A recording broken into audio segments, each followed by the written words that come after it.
So, the entire martial world is holding its breath. Right in the middle of this grand hall, a duel for the highest honor is raging on. You've got the arrogant Prince Huaju of Mongolia, and he's just unleashing his mad wind and swift thunder technique. I mean, it's a total whirlwind of fan strikes and furious shouts. And his opponent? The calm, collected scholar master from the Central Plains, Zhu Ziliu. This is so much more than a fight. It's a real clash of cultures, of ideals, really, of destinies. And yet, amidst all this chaos, the storm of steel, there's this little pocket of absolute stillness. Over in a quiet corner, two lovers, Guo and Xiaolongnu, are completely locked in a world of their own.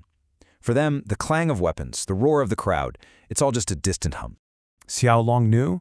I mean, her features are just timeless, a side effect of being raised in that ancient tomb. She has this ethereal beauty, looking like a girl half her age. And Guo, his eyes see only her. He so gently tucks a stray strand of her hair back into place. It's just this whisper of tenderness in a room that's absolutely screaming with violence. Their conversation, it's this soft little counterpoint to the duel that's raging on. And it starts with a playful question from her. She whispers, "How often did you think of me when we were apart?" Guo, ever the romantic, doesn't even miss a beat. He declares with a grin that it was at least 200 times a day. And she teases him right back, saying, "Only 200? I want 300. It's this sweet little game of hearts, a playful dance of affection that's just bridging the distance of their painful separation. So their charming little game continues, and the numbers just keep climbing with every heartbeat. 400, then 500, then 600. It's this innocent ritual that ends with a solemn vow from Guo. We will never be separated again. And in a room filled with the thunder of combat, that quiet promise is probably the most powerful move of all. But of course, the duel waits for no one. Back in the center of the hall, the tide has turned. Zhu Ziliu, the scholar warrior, is now on the offensive, and his weapon? It's not a sword, it's a brush. His style is this deadly dance of calligraphy and combat. With just a flick of his wrist, Zhu Ziliu literally paints 4 characters onto Hudu's fan. Nai Man Yi, which means, "You are a barbarian." It's an insult as sharp as any blade, and a real testament to his superior skill. A final, precise strike to a pressure point on Hudu's knee, and the arrogant prince just collapses in defeat. It's a victory for the Central Plains. But as Zhu Ziliu extends a hand in a gesture of sportsmanship, Huodu reveals his true venomous nature. There's a hidden mechanism on his fan, and it unleashes a volley of poison needles, striking the unsuspecting scholar at point-blank range. A completely cowardly act that just stains the honor of the entire contest. Hudu, gloating in his tainted victory, starts scanning the crowd, and his eyes land on Guo and Xiaolongnu, who are still lost in their own little world. The sight of their blissful ignorance, it just ignites his fury. "Little beast," he snarls, pointing his fan right at Guo, "stand up!"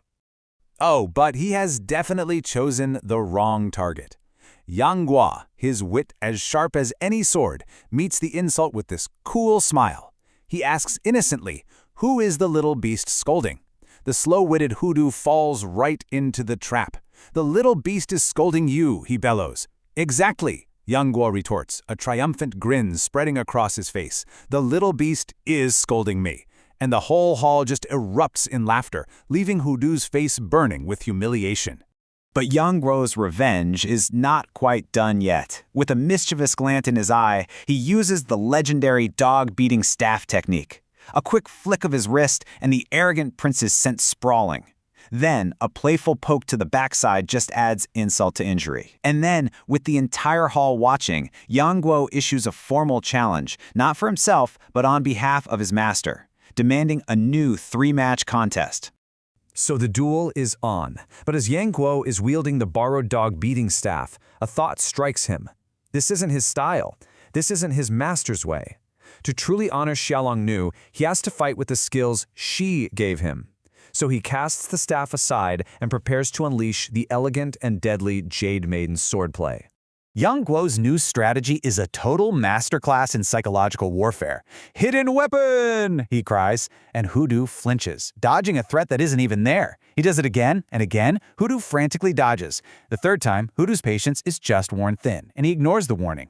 And that's when Yang Guo strikes. A volley of real jade bee needles, a swarm of deadly vengeance finds its mark, and the arrogant prince is brought down by his own foolish pride. So next up is Darba, Huodu's big, lumbering senior brother.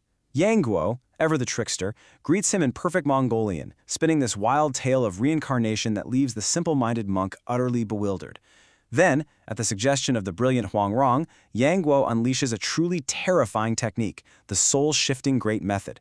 He basically becomes a living mirror, and Darba, his mind enslaved, is forced to mimic his every move. The result? Well, the monk, in this bizarre and almost tragicomic display, literally knocks himself unconscious.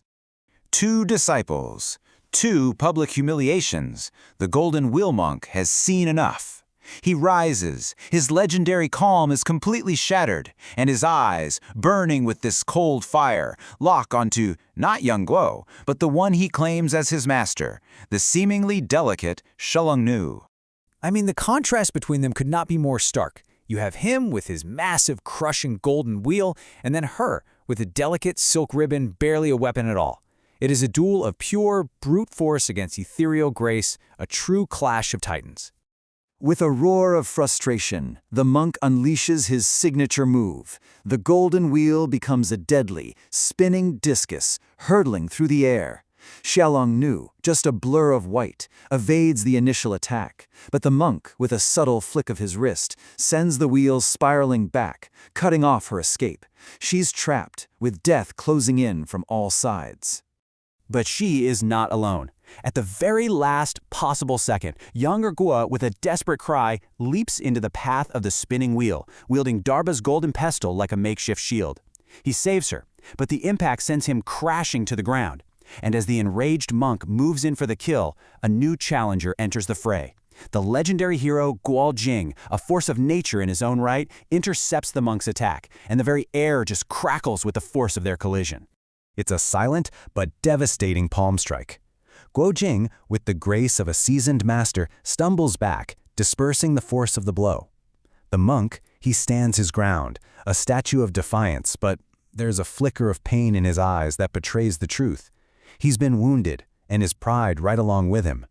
And Yang Guo, ever the opportunist, seizes the moment. He snatches the fallen wheel, holds it high, and with a triumphant roar, declares victory for the Central Plains.